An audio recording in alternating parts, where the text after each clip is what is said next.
ஆனால் 1948 குறிப்பாக இந்த ஃபைல் நோட்டிங்ல ஆரம்ப பகுதியை பார்த்தீங்கன்னா 1948 இலங்கை முதலா கேட்கறாங்க கச்சத்தீவு எங்களுக்கு வேணும் அப்படின்னு முதலா டிமாண்ட் வைக்கிறாங்க.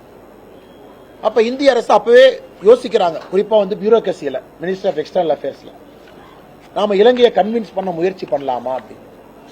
அப்ப அவங்க சொல்றாங்க, இல்ல இலங்கையினுடைய பொலிட்டிக்கல் சிச்சுவேஷன் ப்ராப்பரா இல்ல.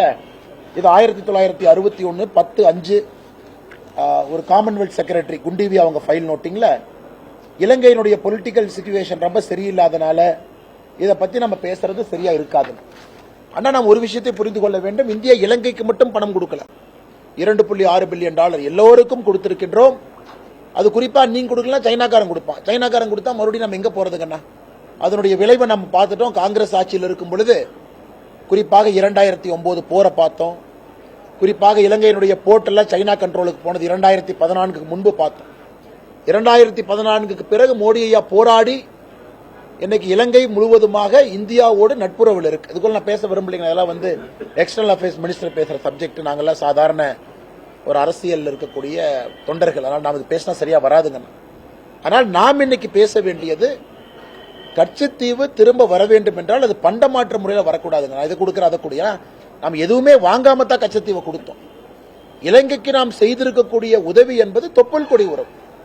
ஏன்னா இலங்கை இன்னைக்கு குறிப்பா சைனீஸ் இன்ஃபுளுன்ஸ் இந்தியாவின் பக்கம் இருக்கிறார். ஆனால் எங்களுடைய உறுதியான எதிர்பார்ப்பு நிச்சயமாக வருகின்ற காலத்தில் அது நடக்கும் என்று நம்புகின்றோம்.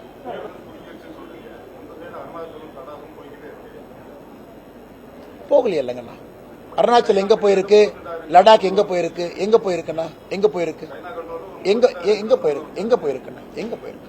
1960 காலகட்டத்தில் நடந்த வார்ல சைனாவோடு அக்ஷாய் சின்ன கொடுத்தோம் அபிஷியலா.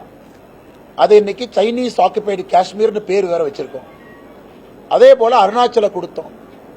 இன்னைக்கு தவாங்குள்ள ஒரு பகுதி, இன்னைக்கு தவாங்குள்ள இந்தியாவுக்குள்ள இருக்கக்கூடிய தவாங்குக்கு போனாவே அங்க இருக்கக்கூடிய சைனா பிரச்சனை பண்றான்.